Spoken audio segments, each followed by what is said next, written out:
Hello and welcome to another update. In this one, we'll be focusing on the Donetsk and Luhansk front, specifically the Bakhmut front, and we'll also be going around the Zaporizhia front, and finally, we'll be looking at the explosion in Makivka.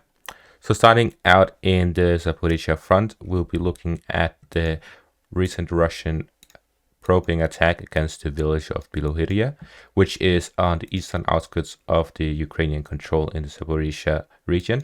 As we can see, the main Ukrainian base of operation in this area is Orikhiv, and there's a lot of highways as well as railways to go through the village. So most likely the attack on Bilohiria is an indication that the Russian army has an interest in Orikhiv and a future advance to it. As we can see, there are 4 axes of attacks towards Orikhiv, the main one being the one to the east around Bilohiria. Then we have one to Robotyne and at Stepove, and then the final one at Nesteryanka. We've seen the Ukrainians initiate multiple probing attacks from Orikhiv, which indicates that it is their main base of operation. Also, we can see from the south that straight to the south, there's Tokmak, which is similar to Orikhiv in position, which means that we'll most likely see a Russian offensive in this direction if the Russians have proper capabilities to do so. Moving on to the Donetsk area, we see this explosion that most of you have probably already heard about. And if you haven't, then it is this one, where there was a operation in the Donetsk region where the Ukrainians have launched a HIMARS attack against a military base for the Russians in the Makivka area, which is a sub-city to Donetsk, where we see that as a result of this explosion, there has been over 110 irreversible casualties, including deaths of only mobilized Russian soldiers. That means that the only soldiers who were afflicted in this attack were mobilized troops. However, a casualty of 110 makes this one of the most, if not the most successful HIMARS attack throughout this whole war.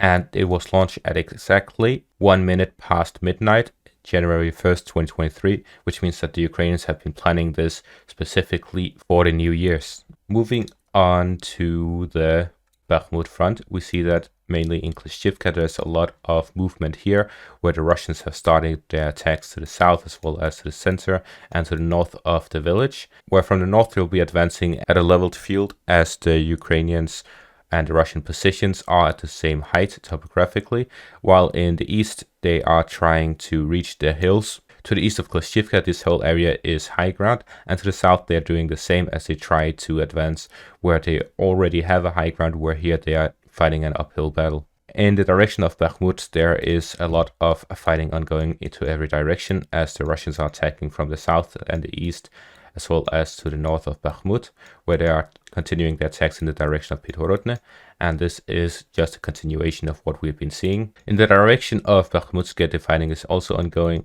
and the Russians have started a 3rd axis of attacks in this direction. The first one is here to the northeast, where they are trying to reach residential areas to the northeast of Soledar.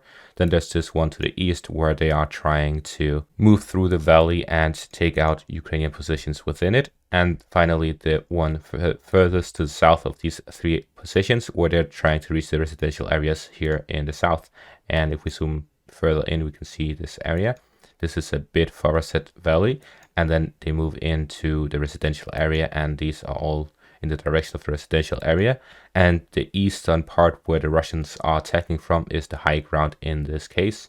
The valley splits the ground into 2, where to the south of it, the ground is at a lower level, while to the north of it, the ground is at a higher level, and the further west you go, the further down you go. As for the Yakovlivka area in general, the Russian forces are continuing their attacks in both the direction of Vesele as well as Rostovlika, as they try to expand their zone of control. As for the Luhansk region, the fighting is ongoing in the direction of Bilohorivka as well as Chernopopivka, where the Russians have managed to gain a little ground to the west of Dibrova, as well as increasing their buffer zone from Chernopopivka as they are counterattacking the Ukrainian offensive. And finally, the fighting around Istilmahivka is ongoing. That's it for this video. Thank you all for watching and have a great day.